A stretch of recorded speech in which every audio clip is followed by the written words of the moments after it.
Olá, graça e paz, tudo bem com você? Tudo bem por aí? Hoje faremos uma live especial aqui com um convidado especial, o Dr. Gerson, um grande irmão e amigo em Cristo. E o tema de hoje será o julgamento de Jesus Cristo em aspectos bíblicos. Esperando o nosso querido Dr. Gerson para trocar ideia com a gente, ensinar muita coisa, porque eu tenho muita coisa para aprender com ele. Olha ele aí! Antônio, tudo Tudo bem, bem? meu querido? Bom demais. Como você tá? Graças a Deus, tudo bem. E você? Tudo bem. Esse tema é um tema que é pouco comentado, né? Sim, E eu acho que é de grande relevância, né? Nos dias de hoje, saber, né? Às vezes as pessoas falam tanto em devocional e esquecem algumas partes da palavra que são muito importantes e interessantes, né? Para se pensar. Hoje o tema será o julgamento de Cristo nos aspectos bíblicos e jurídicos. E você quer fazer alguma introdução ou eu posso ler Marcos 15? vou deixar você com a palavra, né? E depois a Tá, gente, a gente tá ilumina bom, aqui. tranquilo. Quero ler Marcos 15. Diz assim: Ao redor do dia, entraram em assembleia os chefes dos sacerdotes com os líderes religiosos, os mestres da lei, isto é, o sinédrio, né? E todo o Supremo Tribunal dos Judeus e tomaram uma decisão. Amarraram Jesus, levaram-no e entregaram a Pilatos. Então Pilatos o interrogou: És o rei dos judeus? Ao que Jesus lhe replicou: Tu dizes. E os chefes dos sacerdotes passaram a levantar várias outras acusações contra ele. Por isso Pilatos indagou uma vez mais: Nada respondes? Vê quantas acusações te fazem, você não vai falar nada? Mas Jesus não respondeu nem uma palavra, a ponto de Pilatos ficar muito impressionado. Ora, por ocasião da festa, fazia parte da tradição liberar um prisioneiro para aclamação popular. Um homem conhecido por Barrabás. Estava na prisão junto a rebeldes que haviam cometido assassinato durante a rebelião. Concentrando-se a multidão, clamaram a Pilatos que lhe otorgasse o direito de costume nessa ocasião. E Pilatos lhe ofereceu: Quereis que vos liberte o rei dos judeus? Porquanto ele bem sabia que fora por inveja que os chefes dos sacerdotes lhe haviam entregado Jesus. Então os chefes dos sacerdotes instigaram a multidão a rogar a Pilatos que, ao contrário, soltasse Barrabás. Contudo, Pilatos lhes questionou: Assim sendo, que farei com este que vocês chamam de rei dos judeus? Mas eles gritavam: Crucifica-o. Por quê? Que mal fez esse homem? Inquiriu Pilatos. Todavia, eles clamavam ainda mais: Crucifica-o. Então Pilatos, para satisfazer todo aquele povo reunido, soltou-lhe Barrabás. Ordenou que Jesus fosse açoitado e depois o sentenciou à crucificação. E eu quero ler uma parte da crucificação aqui. No versículo 21 de Marcos 15, estou lendo na Bíblia King James. E ocorreu que certo homem, Cirene, chamado Simão, pai de Alexandre o Rufo, de Rufo, passava por ali e vindo do campo, eles o forçaram a carregar a cruz. Levaram Jesus para um denominado lugar chamado Gólgota, que significa local da caveira. E lhe deram vinho misturado, isso é, um entorpecente da época, com mirra. Mas ele não o bebeu. Então o crucificaram, Dividindo suas vestes, jogaram as sortes para saber com que parte cada um iria ficar. Era 9 horas da manhã, quando crucificaram Jesus. 9 horas da manhã. E assim ficou escrito na acusação contra ele, o rei dos judeus. Junto a Jesus crucificaram 2 criminosos, um à sua direita e outro à sua esquerda. Cumpriu-se assim a escritura que diz, ele foi contado entre os malfeitores. E leio o último versículo. Agora, desde a cruz, desce da cruz e salva-te a ti mesmo, diziam. Da mesma maneira, os chefes dos sacerdotes e os mestres da lei zombavam dele, exclamando, salvou a muitos, mas a si mesmo não pode se salvar. Essa foi a leitura de Marcos 15. Tenho mais versículos para frente, mas eu inicio fazendo uma pergunta a você, ao Senhor. A primeira pergunta é, referente à prisão de Jesus, ela foi correta, a abordagem que fizeram com Jesus, ou não foi? E também a forma que trataram Jesus na casa de Anás, que era um sumo sacerdote. Isso foi legal? Isso foi correto? Então, Antônio, nós como cristãos, Ah, né, temos sempre que ter a ciência, né, a, a convicção de que tudo que aconteceu com Cristo foi deliberação dele, né? correto. Ele sabia o que ia acontecer, ele, inclusive antes mesmo da sua captura, ele foi orar no Verdade. Getsemane, pediu ao Pai, né, que se pudesse, porque como ele já sabia o que ele ia sofrer, as dores, tudo que ia se passar, ele já sabia, como Deus, né? Como Verdade. filho de Deus, ele já sabia que ia se passar. E pediu que se fosse possível, para que você fosse afastado do cálice, né? E que, se não fosse possível, que fosse prevalecesse a vontade do Pai. E Verdade. ele sabia que era uma missão, ele sabia que a razão daquele sacrifício pelo qual ele estava se entregando, né? Então, partindo dessa premissa, que é uma premissa que o cristão inteligente tem que ter, Cristo, afinal de contas, quando chega e fala assim, alguém vai me trair. Se ele já sabia que alguém ia traí-lo, né, ele É verdade. não foi, na verdade, traído por ninguém. Não foi uma novidade, né? Judas foi, eu costumo falar que Judas foi só um catalisador, né, do que era inevitável É verdade. naquele momento acontecer. Mas voltando à sua pergunta, e que choca muito a gente, a prisão de Cristo, né? A prisão de Cristo, ela foi absolutamente ilegal. Por quê? Como é que obtiveram a informação da localização de Cristo? Obtiveram a informação da localização de Cristo através da entrega de 30 moedas de prata para Judas. Então aí já Verdade. tem o primeiro vício formal, jurídico da época, é você comprar alguém para poder dar o paradeiro de Jesus. Interessante, verdade. Então começou aí a prisão de Jesus na ilegalidade, né? E ele chegando ali no Getsemane, e eles perguntaram por Jesus, Jesus se apresentou, né? Isso que é Jesus foi sempre voluntário, né? Eles estão procurando por mim, né? Porque primeiro ele pergunta, quem vocês estão procurando? Aí eles respondem, ele falou, claro que Jesus sabia, né? E aí ele se apresenta e aí ele é levado. E aí vem a sua segunda pergunta. Ele é levado para a casa de Caifás, né?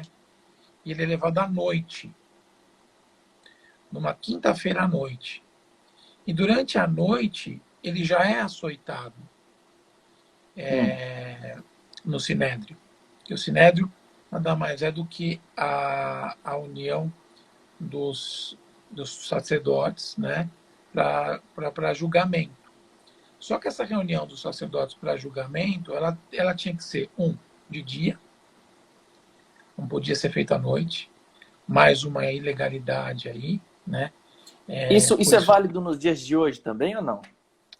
sim, o julgamento de qualquer pessoa, ele tem uma coisa chamada publicidade.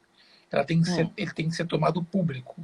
E o julgamento prévio de Jesus aconteceu às escondidas, né, na casa de Caifás.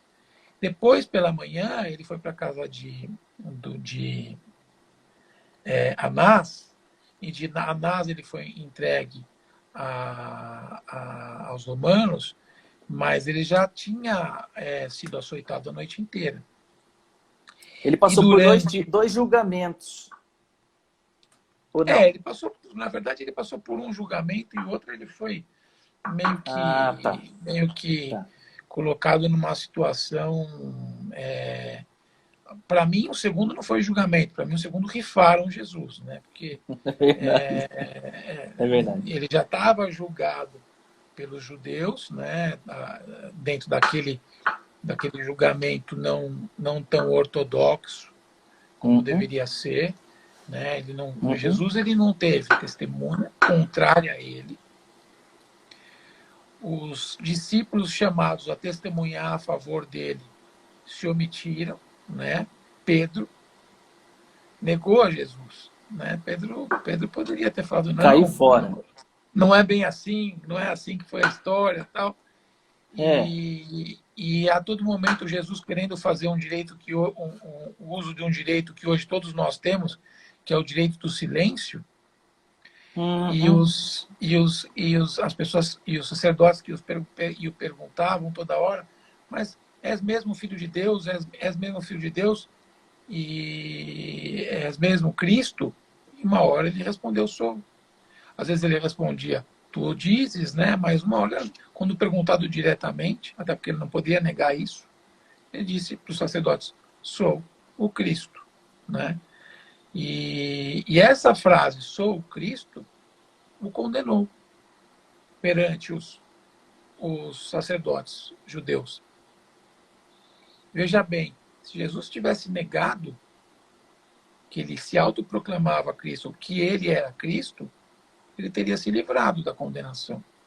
Mas aí ele Entendi. teria negado ao Pai, né? Então Jesus nem o direito do silêncio ele teve, ele foi durante a madrugada e a manhã ele sofreu açoites, ele sofreu tapas. Cada vez que ele falava que ele era Cristo, um dos sacerdotes rasgava as vestes e falava em sinal de que se sentia escandalizado, que era o costume da época fazer isso, né? E sem testemunha de acusação nem de defesa, sozinho. Ele não estava com testemunhas e nem com advogado, nem nada. Não deu Existia? tempo, tinha Ah, tá. tempo de você chamar, Hum. né? Você tinha um tempo até por conta do julgamento ter sido muito rápido, e fizeram para que ele fosse condenado mesmo, não deu Hum. tempo de um advogado se apresentar para verificar se queria ou não fazer a defesa dele. Então, Entendi. Mas sem te cortar, te cortando, imagina. tem uma pergunta que você não esqueço. Jesus, ele foi açoitado, né? Sem passar por, vamos dizer assim, um julgamento justo. Naquela época, podia açoitar assim as pessoas assim, porque Jesus era um homem livre, né? Então, é uma pergunta? Como que ele É, aparece e vai? Isso era normal? Isso poderia acontecer? aí que é o plus do julgamento de Jesus, né? A gente não pode confundir o julgamento de Jesus com Ah, a pena de Jesus.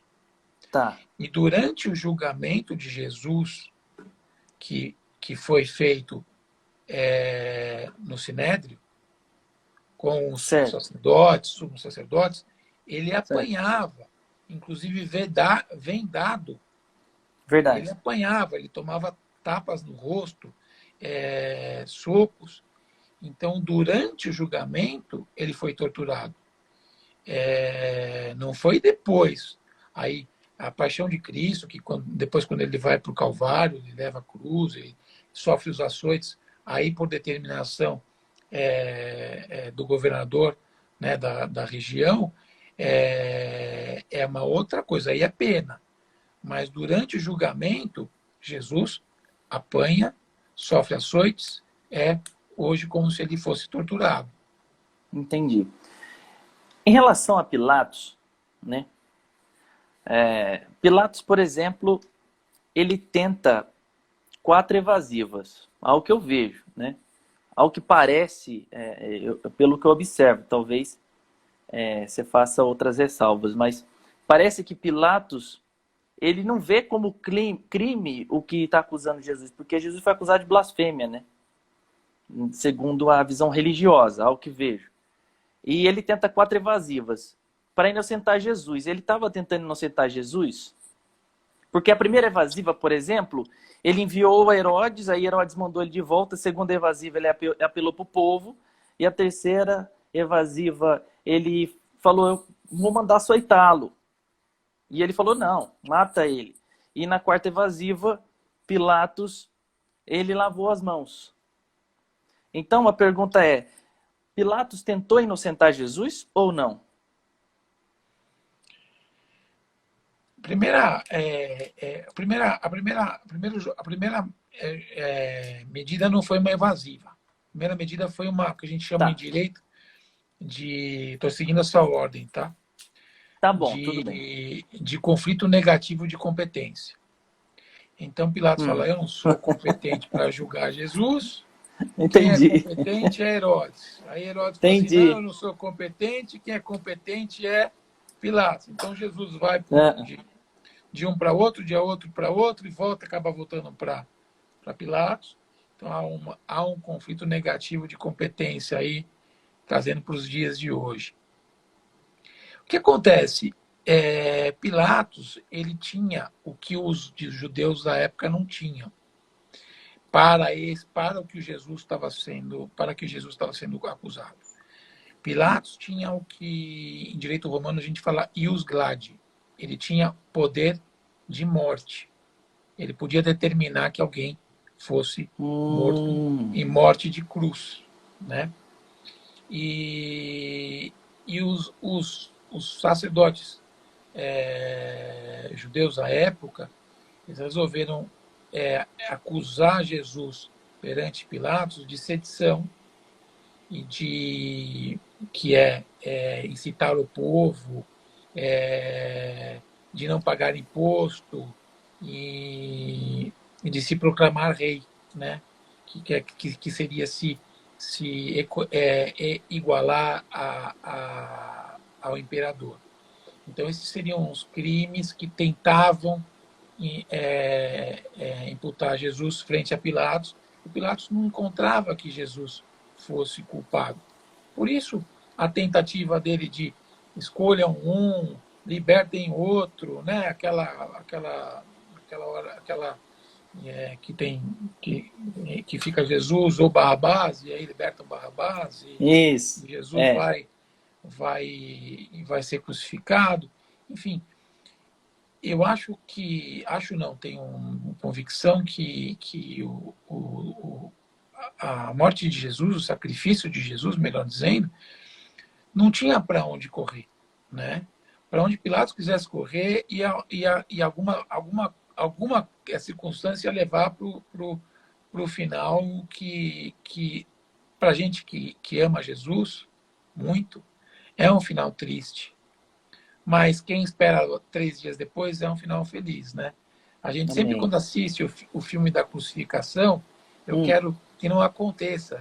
Fico com vontade de que, né, de que Tipo, livrar ele de. alguém entra lá tal, e não deixa pregar, mas porque a gente não quer, a gente sabe que e o mais tremendo que eu acho de Jesus, do sacrifício de Jesus, que poucas pessoas entendem isso, é que Jesus, ele preveu e sentiu, enquanto Deus, tudo o que ele ia sentir enquanto homem, no dia da crucificação. Então ele já sabia. Hoje a gente fica ansioso, né? Eu vejo muito você falar, não fica ansioso, né? E é muito importante não ficar ansioso, mas Jesus não ficou ansioso. Jesus, ele suou, transpirou sangue no Getsemane, porque ele sabia o que ele Ele ia lutou em sentir. oração, verdade. Ele sabia o que ele ia sentir no outro dia, porque ele era Deus, ele tinha onisciência, né? E mais do que isso, que eu acho bonito da crucificação de Jesus, do sacrifício de Jesus por nós, é que ele podia parar em qualquer momento. Como Deus, ele poderia parar, ele tinha o poder para isso. E ele não fez. Ele se entregou mesmo para a crucificação. Então, essa entrega voluntária e como Deus, a crucificação, as pessoas falam, mas ele foi crucificado. As pessoas eram crucificadas todos os dias na Roma Antiga. Verdade. Era uma coisa corriqueira. Agora, o Filho de Deus, inocente, se entregar à morte de cruz por nós, não era todo dia. Tanto é que a gente está falando dele 2020 anos depois, com a mesma, né, com o mesmo, acho que, amor. E eu fico pensando, a gente, né, se a gente tem vontade de dar um abraço em Jesus, eu já tive muitas vezes vontade de dar um abraço em Jesus, né? E a gente fala assim, poxa, mas os apóstolos não foram lá, não pularam na frente, não fizeram nada. A gente não estava lá, né? A gente não sabe o que eles passaram. A dimensão do que ele é. Enfim, muito difícil julgar, mas foi um julgamento extremamente ilegítimo. A parte da crucificação que o pessoal coloca em filme, que é Jesus sendo açoitado, levando a cruz, sendo pregado no madeiro, toda essa parte, todo mundo que era crucificado passava a mesmíssima coisa, fora a cruz de espinhos e a humilhação da placa, né, de rei dos judeus, tal, que foram os requintes de crueldade com relação a Jesus. Mas era normal, fazia parte da pena. Mas Jesus não passou pelo trâmite legal para enfrentar aquilo. Muito bom. Tem uma outra pergunta também. No caso, Pilatos, ele era o juiz, aí, vamos dizer assim, total desse processo, não era? Ou não? Porque ele quem deu a sentença, então ele era o juiz, ele tentou se esquivar, mas ele era o juiz, correto? Correto.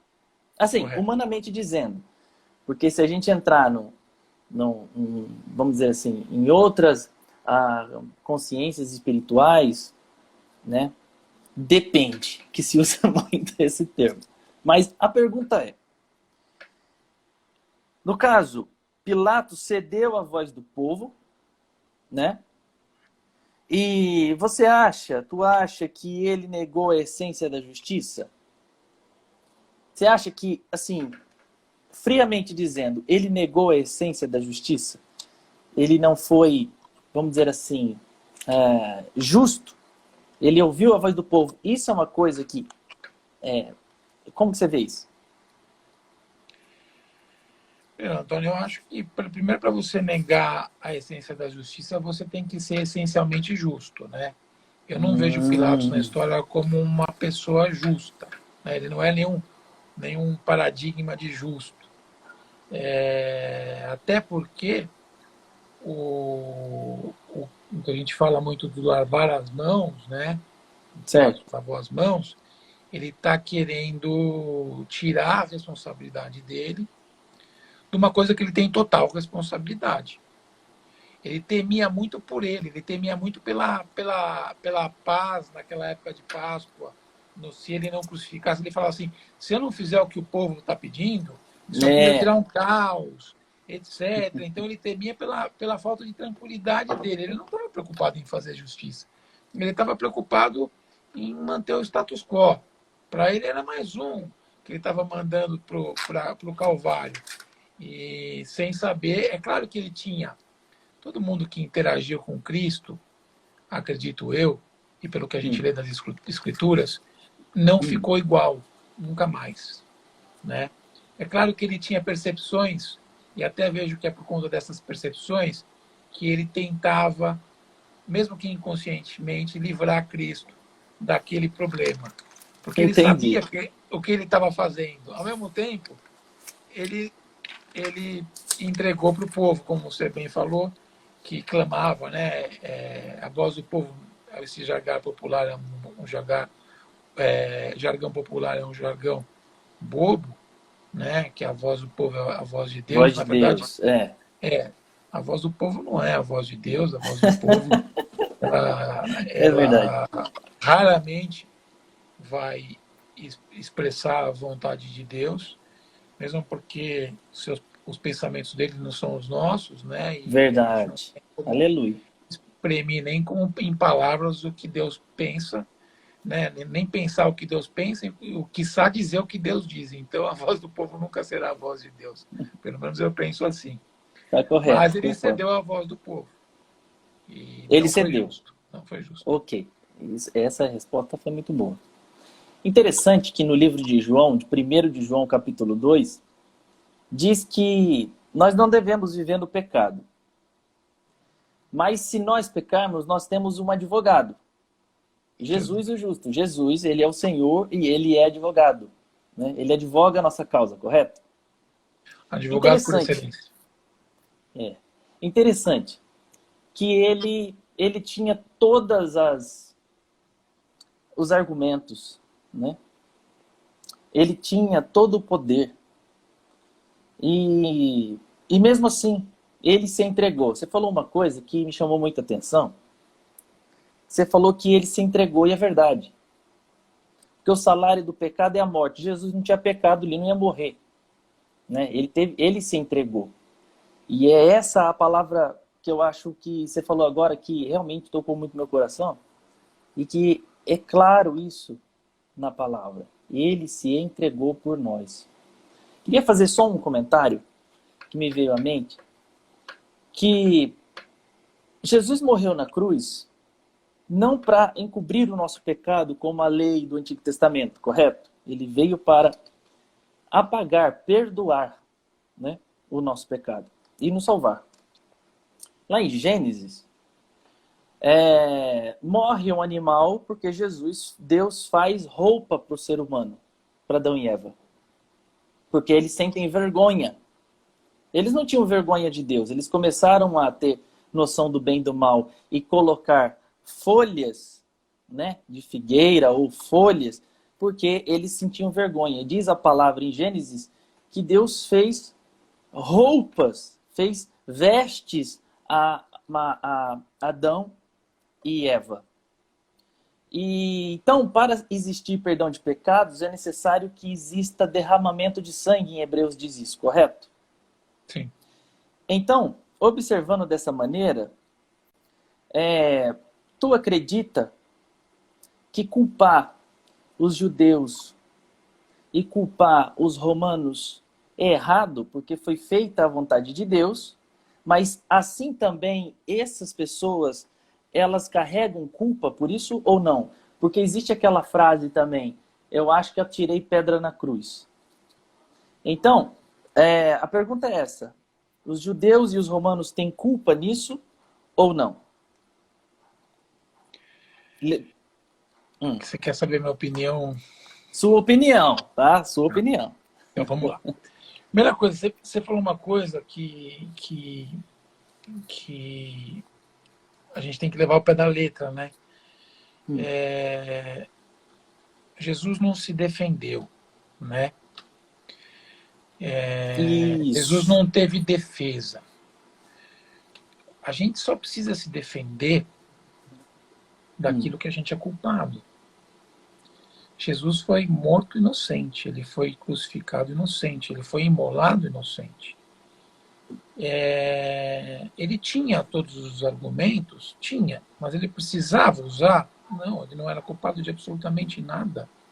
Então o silêncio de Jesus, que as pessoas falam, mas por que ele não falou nada? Mas, gente, o que ele fez? Ele precisa falar o quê? Ele precisa se defender do quê? Qual é a acusação que pesa sobre Jesus? Não tinha acusação. Então ele, levando para um português claro de Jesus, ele deixou rolar, né? Ele foi levando. Eu não acho, Antônio, até por conta dessa entrega do sacrifício próprio de vida, do Deus vivo, né?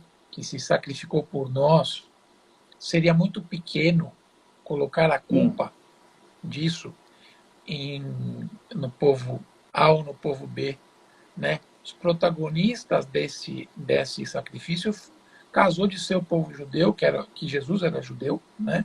Ele foi julgado pelos seus pares, e o executor casou de ser o povo romano, que era um povo o judeu era cativo naquela época, então, como foi durante muitos anos, casou de ser os romanos, mas o sacrifício de Cristo foi legítimo, e eu acho que colocar a culpa em qualquer povo é tirar o mérito do sacrifício que Jesus fez. Porque ele diz, Pai, perdoa-lhes, eles não sabem o que fazem. Sim, eles não sabem o que fazem, eu acho isso. Mas ao mesmo se a gente olhar o momento que Cristo vai para o deserto e ele é tentado, e aí vem o maligno e fala, olha, está escrito que se você se lançar daqui, Deus dará a ordem para os anjos, e os anjos virão e susterão você. E aí Jesus responde, também está escrito, não tentarás o Senhor teu Deus. Isso aí, e aí, Mateus 4, né? Lucas 4. E o que acontece? Se Jesus clamasse por proteção, se Jesus quisesse, em qualquer momento, parar aquilo, porque ele era Deus, ele é Deus, né? Ele conseguiria. Então ninguém estava fazendo uma coisa a Jesus que ele não quisesse suportar. Doutor, todo mundo fez a vontade de Deus, então. Não, Deus fez a vontade de Deus. Deus sempre faz a vontade de Deus, né? Aquilo ali no era final, vontade de Deus fez a vontade de Deus e todo mundo acabou cumprindo o propósito da vontade de Deus. Cada um acaba cumprindo o propósito, querendo ou não querendo, ficando como vilão, ou como bom moço, ou bom moço, ou omisso, né? Porque a gente fala muito dos evangelhos, a gente vive o Novo Testamento em cima deles, né?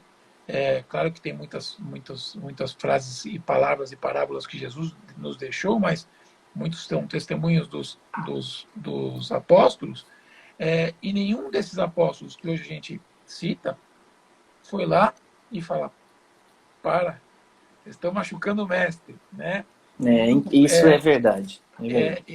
Isso são pessoas que viram Jesus multiplicar pão, viram Jesus andar sobre as águas, viram Jesus ressuscitar Lázaro, viram Jesus fazer maravilhas que nós não vimos hoje e foram omissos perante Jesus. Não estou aqui, obviamente, para julgá-los. Claro. Na época, aquilo devia ser um terror, devia ser uma coisa absurda. E Jesus, digo mais, viu, Antônio? Jesus, quando ele faz a última ceia, ele vaticina. Vaticinar Vaticinar, explica aí. Vaticinar é dizer algo que vai acontecer, né? Vaticinar é você dizer que vai acontecer. Quando ele está proclamando a última ceia, que ele diz que esse é o corpo que será, o sangue que será derramado por vós e por todos os homens, etc. Ele está dizendo, esse é o meu sangue, vocês derramarão, né? E depois vocês beberão o meu sangue, né, que será a ceia, para fazer isso em memória de mim. Então, a última ceia, ele já diz tudo o que vai acontecer na crucificação. Correto. Com palavras bonitas, né? Sem dizer, olha, vai acontecer assim, mas ele já está dizendo, vai acontecer assim, e vocês vão usar o pão para fazer um simbolismo da minha carne, vocês vão tomar o vinho como simbolismo do meu sangue, que será derramado por vós e por todos os homens. Então, Jesus já diz, muito brevemente, até porque Deus ele faz tudo com ordem e decência, né? E depois, quando começa, é engraçado que quando começa o julgamento de Jesus, as coisas saem de ordem, porque não é uma coisa de Deus, né? Então elas saem de ordem, não é na hora certa, sem testemunha, Jesus apanha, não tá ele deixou acontecer. Entendeu? Quando as coisas saem de ordem, até hoje falam para mim assim, doutor, mas você se pega muito ao formalismo. Eu falo, olha, essas coisas não tiverem um formalismo, um dever ser, uma ordem, uma decência, nós não conseguimos levar as coisas como elas têm que ser, né? Então, eu não consigo, essa pergunta que você faz é uma pergunta dificílima, mas assim, o meu sentir, né, que como eu tenho que colocar Deus como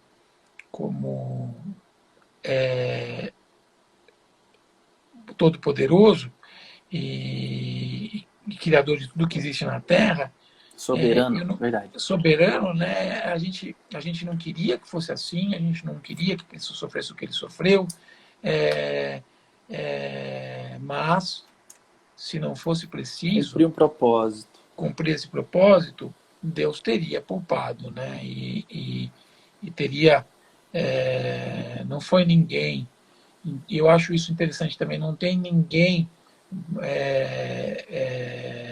Mas e se Judas? Não. E se Pôncio Pilatos? Não. Foram uma sucessão de acontecimentos que nem queda de avião. Quando é para acontecer, acontece. Não pode ter feito todas as... o julgamento de Cristo foi todo errado, não respeitaram nada do que tinha que ser respeitado na época, a crucificação foi bárbara, com requintes de crueldade, mas creio, a gente que conhece a palavra, por mais doloroso que é ver toda vez isso acontecer, quando a gente assiste uma reencenação, era necessário, né, que assim fosse feito. Existia uma coisa interessante, que eu vejo que os discípulos, de uma certa maneira, eles correram, porque ao que parece é que eles tinham aquele sentimento de que Jesus ia vir como Davi, né? Botando para quebrar, desbancando Roma, erguendo Israel, naquele momento, né? E isso deixa muito claro quando Pedro chega e fala, compadece-te de ti mesmo, quando Jesus fala que ele vai morrer, que o Filho do Homem precisava morrer e tudo mais. Aí o Pedro diz, olha, compadece-te de ti mesmo. Não fala assim, né, com palavras bonitinhas. Aí Jesus olha para ele e fala, afasta-te de mim, Satanás. Né? Porque você não procura a vontade de Deus. Né? Interessante também é que na ceia, Jesus fala para ele que era para ele se converter. Quando ele se convertesse, era para ele fortalecer os irmãos dele e era para ele tomar cuidado. Porque o diabo pediu para cirandar com ele ou peneirar a alma dele. E em Lucas está escrito isso. E Jesus diz para ele, e ele diz para Jesus, não precisa nem orar, o que parece ali, né? Aí Jesus disse, olha, você diz que você vai à morte por mim? Você vai me negar, né? Então, o que nós vemos é que os discípulos, eles tinham esse sentimento de que o reino de Deus ia ser implantado aqui, enquanto Jesus estava falando de uma eternidade. Né? E isso fica muito claro em Atos, antes do Pentecostes, em Atos 1, que eles perguntam, quando será isso? Aí Jesus disse, não compete a vós saber tempo, espaços e eras. Não compete a vocês. Né? E aí eles aguardam o Pentecostes. Então, acho que, de uma certa maneira, os discípulos, eles deram no pé, de uma certa maneira, por covardia, é difícil dizer a situação que eles estavam vivendo naquele momento, né? Emocional, psíquica, mas eles traziam essa vontade de restaurar o reino, vamos dizer assim, aqui, terreno, enquanto Jesus estava falando para dar outra face, amar o inimigo, que eram coisas impensáveis naquela época, porque a lei não era bem assim, né? Vamos dizer assim, que eles pregavam na época. A lei de Moisés tem várias partes em Levítico 19, que diz, amarás o teu próximo como a ti mesmo, amarás o Senhor teu Deus de todo o teu coração, em Deuteronômios. Mas eu entendo o porquê que certamente os discípulos deram no pé, né? E ficam as mulheres depois na cruz e João. A pergunta que eu tenho para te fazer hoje é o quê? É que nos dias de hoje, qual a deficiência que você nota hoje nos cristãos, né? Hoje parece que nós estamos vivendo o mundo cristão antes da cruz, né? Não depois da cruz. Parece que nós estamos vivendo na época do olho por olho e dente por dente. Nós estamos vivendo numa época em que as pessoas estão querendo arrancar a espada, estão querendo resolver o seu reino aqui. Eu quero que você fale um pouco, né, como que é e como que o cristão tem que viver aqui na Terra após Jesus. Porque muita gente vive com ódio, com raiva, ainda não passou pela graça. Porque Jesus, ele nos ensina, amarás o teu próximo como a ti mesmo e amarás o teu próximo como eu vos amei. Né? Se possível, dê a sua vida pelo teu irmão. Né? É honrado isso. Como que você vê isso? Qual que é a deficiência hoje do nosso meio, vamos dizer assim, evangélico, crente, cristão, enfim? Antônio, a gente, primeiro, a gente tem que lembrar daquela passagem que quando Cristo se reúne com os apóstolos e até ele coloca o dedo de Tomé na sua mão, na ferida dos cravos, e ele fala, bendito sois vós que viram e que creram, mas bem-aventurados são aqueles que não viram e que vão crer, né?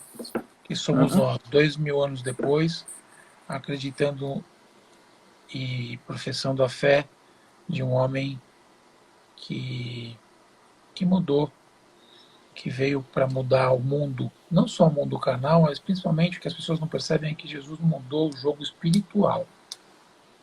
O jogo carnal é uma coisa, mudar o jogo espiritual, quando você tem um Espírito Santo de Deus, é você poder... Hoje a gente estava falando disso, né? Nossa batalha hoje não é carne, nossa batalha hoje é espírito. E as pessoas elas estão agindo muito hoje ainda com a batalha carnal. É o aqui, o agora, vou fazer, vou acontecer. E na verdade, o aqui, o agora, vou fazer, vou acontecer, é o impacto do espírito mal trabalhado, né? Então, se você tivesse com o espírito preparado para ter uma batalha espiritual, você nem estava preocupado com a carne, você estava preocupado com outras coisas que são muito mais importantes do que o carnal. Então as pessoas estão nessa, estou falando em geral, sem colocar a religião A, B, C, D, E, F, G, H. Eu não gosto de fazer acepção de pessoas. Tem muito crente assim, tem muito católico assim, tem muito judeu assim, tem muito que não está espiritualizado, né? E não percebe que a gente, antes de mais importante do que passar, claro que a gente tem que passar o perfuminho de manhã para trabalhar, Mas antes, mais importante do que isso, né, é fazer uma oração, pedir para Deus conduzir o nosso dia, para, enfim, que a gente esteja protegido, preparado. As preparações de espírito eu acho muito importante na vida do cristão, né? E mais, eu acho que o cristão, quando ele passa a ser cristão e ele começa a usufruir do Espírito Santo de Deus, ele tem que ficar muito alerta, porque ele vai ser extremamente cobrado por isso. Porque a gente planta, a gente colhe, e a partir do momento que você vive o mundo espiritual e você está colhendo no mundo espiritual, você está plantando no mundo espiritual, colhendo no mundo espiritual, você também vai ser cobrado no mundo espiritual, e é muito rápido. Quando você vê, você já foi penalizado por uma coisa que você fez há 5 segundos atrás, e quem está no espiritual sabe o que aconteceu, né? Não sei se você está É pegando o que eu verdade, estou claro, falando, é verdade. mas Sim. às vezes você fala assim, Senhor, eu já sei porque que isso aconteceu. Eu tinha um pastor, que eu amo muito a vida dele, e que ele falava assim, que a diferença do cristão, né, que vive no mundo espiritual, para a pessoa que não está no mundo espiritual, ele falava assim, você vai sentar numa cadeira cheia de prego, mas você, cristão, que tem olho espiritual, você está vendo que você vai sentar, então você já começa a ver, porque você tá vendo que aquilo vai acontecer.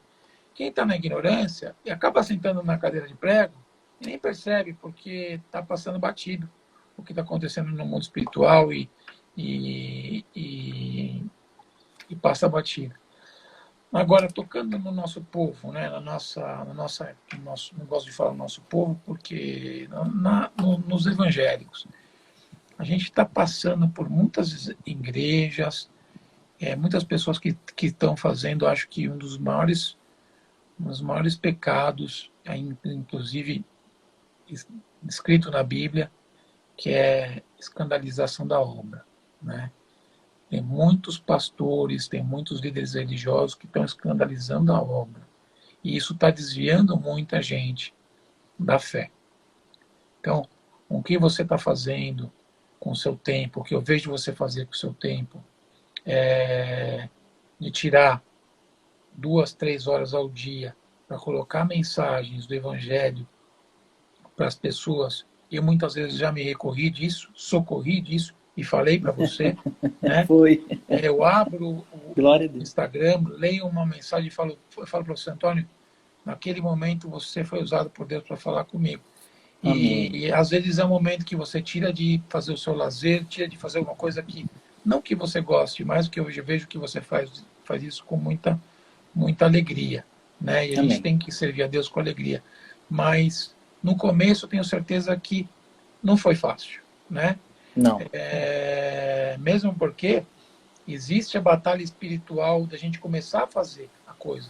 Existe o inimigo falando, não faz, vai fazer outra coisa, vai tocar contrabaixo, que você também gosta, né?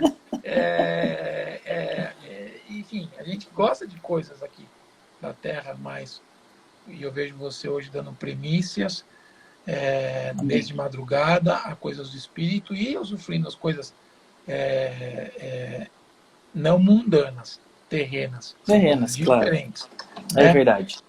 E é isso que eu vejo porque que a gente está se afastando, a gente como povo escolhido, né? Amém. E de Deus são as pessoas que não estão na ignorância, que sabem o que as espera, que é ou a salvação ou, né, o contrário da salvação, que eu não quero nem falar o que é, né? Porque o cristão verdadeiro não busca o carro, a chave, a casa. O cristão verdadeiro ele tem que buscar o grande prêmio, que é a salvação. o reino, exatamente. É a corrida, né? Completei a carreira. A corrida que Paulo fala, e eu acho muito bonito, né? Que ele terminou e que ele pode descansar, né? Então, acho muito bacana essa postura. Amém. Amém. Eu queria deixar as últimas palavras, eu queria falar umas últimas palavras aqui, e queria também que você falasse, mas antes de dizer, eu queria finalizar que como dizem na palavra, que um morreu, que foi, ele está se referindo a Adão, todos morreram. E um ressuscitou e todos ressuscitaram, todos viveram, que está significando Jesus que ressuscitou, está à destra do Pai e ele vive, né? Eu digo que nós precisamos entregar nossas vidas, e talvez tenha alguém aqui, né, que não entregou a vida a Jesus, né? Se essa pessoa está aqui, que ela entregue a vida a Jesus, porque Jesus veio para nos dar vida eterna, como tu disse agora.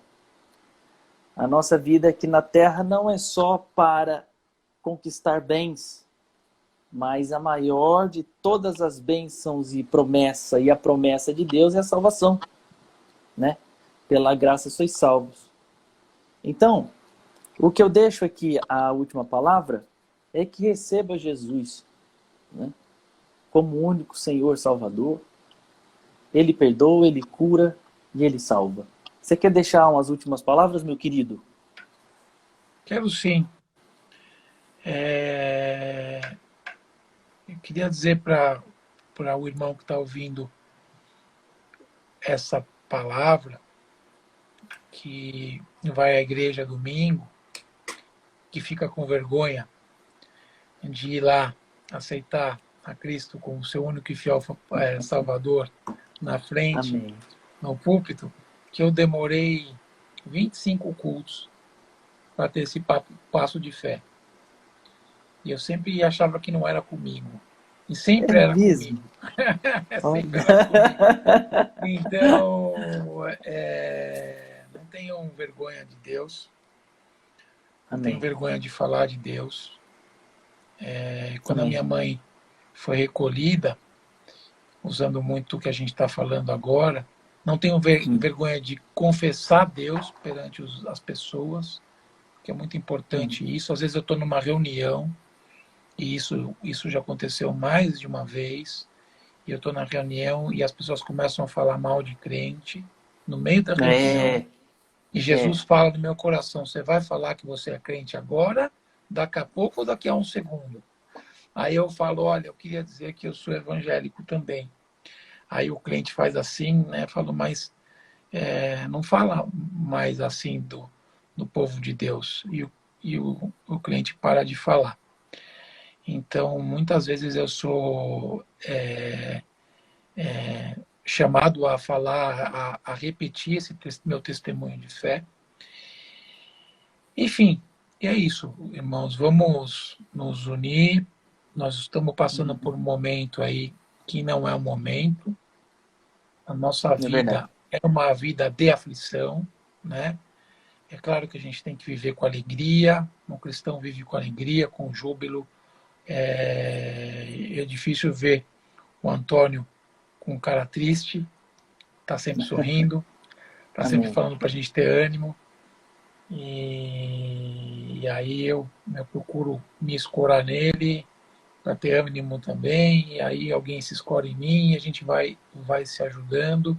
Amém. Amar ao próximo como a si mesmo e a Deus acima de todas as coisas. Eu acho que são mandamentos essenciais, e se a gente vigiar neles, a gente consegue fazer a vontade de Deus aí e seguir em frente. Obrigado, viu, pela oportunidade. Olha, eu que agradeço, foi uma aula maravilhosa, foi uma palavra muito boa, foi assim, muito melhor do que eu imaginava, de verdade. Obrigado por ter disponibilizado seu tempo também, você é um grande amigo. Para ele. Amém. E te agradeço, que Jesus abençoe sua vida. Tá, vamos marcar mais lives aqui. A gente tem muito para conversar. Que Deus abençoe todo mundo que está ouvindo aqui. E a gente vai se falando, tá, meu querido? Jesus te abençoe. Eu fico por aqui. Amém. Paz, querido. Até mais. Paz.